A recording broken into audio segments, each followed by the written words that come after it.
ആവി പിടിക്കുന്നത് കൊണ്ട് നമ്മുടെ മൂക്കിനകത്തോ സൈനസിനകത്തോ ഒക്കെ അടിഞ്ഞു കൂടിയിട്ടുള്ള കഫം ഇളകി പോകാൻ സഹായിക്കുന്നുണ്ട്. കൊറോണയുടെ രോഗലക്ഷണങ്ങളായിട്ടുള്ള മൂക്കടപ്പ്, തലവേദന, കഫക്കെട്ട് തുടങ്ങിയവയ്ക്കൊക്കെ ആശ്വാസം നൽകാനും ആവി പിടിക്കുന്നത് കൊണ്ടാകും. എങ്ങനെയാണ് ഫലപ്രദമായ രീതിയിൽ ആവി പിടിക്കുക എന്നും ആവി പിടിക്കാനുള്ള വെള്ളം തയ്യാറാക്കുക എന്നും നോക്കിയാലോ.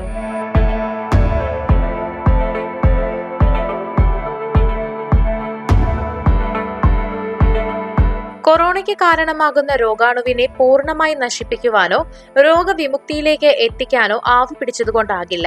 എന്നാൽ കൊറോണയുമായി ബന്ധപ്പെട്ടുണ്ടാകുന്ന ലക്ഷണങ്ങളായ കഫക്കെട്ട്, തലവേദന, മൂക്കടപ്പ് എന്നിവയ്ക്ക് ആശ്വാസം നൽകാൻ ആവി പിടിക്കുന്നത് കൊണ്ടാകും. എങ്ങനെയാണ് ഫലപ്രദമായ രീതിയിൽ ആവി പിടിക്കുക എന്ന് നോക്കാം. ആവി പിടിക്കുന്നതിന് നമുക്ക് വേണ്ട ചേരുവകൾ 2-3 കഷ്ണം ഇഞ്ചി, 3-4 തുളസി ഇലകൾ, അയമോദകം എന്നിവയാണ്. ഇനി ഒരു പാനിൽ ആവശ്യത്തിന് വെള്ളം ഒഴിക്കുക.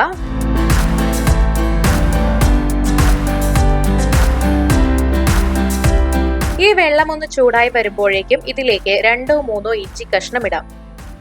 ഇഞ്ചിയിട്ട് ആവി പിടിക്കുന്നത് നല്ലതാണ്. പലതരത്തിലുള്ള ഇൻഫെക്ഷൻസ് കുറയ്ക്കും. പ്രത്യേകിച്ച് മൂക്കടപ്പ്, ജലദോഷം ഒക്കെ കുറയാനായിട്ട് ഇത് നല്ലതാണ്. ഇനി ഇതിലേക്ക് ഒരു 3-4 തുളസി ഇലകൾ ചേർത്ത് കൊടുക്കാം. തുളസിക്ക് ആന്റി ബാക്ടീരിയലും ആന്റി ഇൻഫ്ലമേറ്ററിയുമായ ഗുണങ്ങളുണ്ട്. ചുമ, ജലദോഷം തുടങ്ങിയവയുള്ള സമയത്ത് തുളസിയിട്ട് ആവി പിടിക്കുന്നത് നല്ലതാണ്.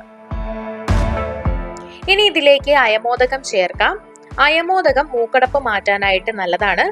എന്നിട്ട് ഇത് നന്നായി തിളപ്പിക്കണം.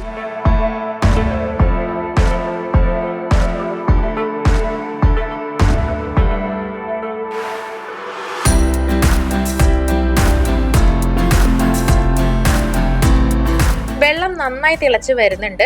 ഒരു 5 മിനിറ്റ് ഇത് തിളപ്പിച്ചാൽ മതി. അതിനുശേഷം തീ ഓഫാക്കാം. ഈ വെള്ളം വാവട്ടം കുറഞ്ഞ പുട്ടുകുറ്റി പോലെയുള്ള പാത്രങ്ങളിൽ ഒഴിച്ചതിനു ശേഷം ആവി പിടിക്കുന്നതാണ് കൂടുതൽ നല്ലത്. അതില്ലാത്ത പക്ഷം ഇത്തരത്തിലുള്ള വലിയ വാവട്ടമുള്ള പാത്രങ്ങൾ ഉപയോഗിക്കാവുന്നതാണ്. പാത്രത്തിൽ ഇങ്ങനെ വെള്ളം എടുത്തതിന് ശേഷം ഒരു ടവൽ തലയിലൂടെ ഇട്ട് കവർ ചെയ്യാം. അതിനുശേഷം ആവി പിടിക്കുക. ഇങ്ങനെ ആവി പിടിക്കുന്നത് നമ്മുടെ ശരീരത്തിന് വളരെ ആശ്വാസം നൽകും. പ്രകൃതിദത്തമായ ചേരുവകൾ ചേർത്ത് തയ്യാറാക്കിയ ഈ വെള്ളത്തിൽ ആവി പിടിക്കുന്നത് കഫം ഇളകാനും സഹായിക്കുന്നുണ്ട്. പ്രത്യേകം ശ്രദ്ധിക്കേണ്ട കാര്യം, ആവി പിടിക്കുന്ന സമയത്ത് ഒരു സേഫ് ആയിട്ടുള്ള അകലം പാലിച്ചു വേണം ആവി പിടിക്കാനായിട്ട്.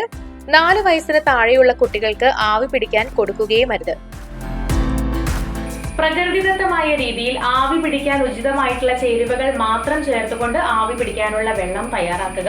മാത്രമല്ല, ആവി പിടിക്കുന്ന സമയത്ത് ഒരു സേഫ് ആയിട്ടുള്ള അകലം പാലിച്ചു വേണം ആവി പിടിക്കാനായിട്ട്.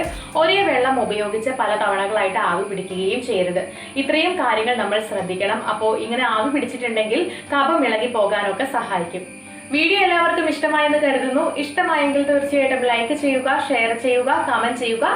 ഇതുപോലുള്ള കൂടുതൽ വീഡിയോകൾക്കായി സമയം മലയാളം സബ്സ്ക്രൈബ് ചെയ്യുക.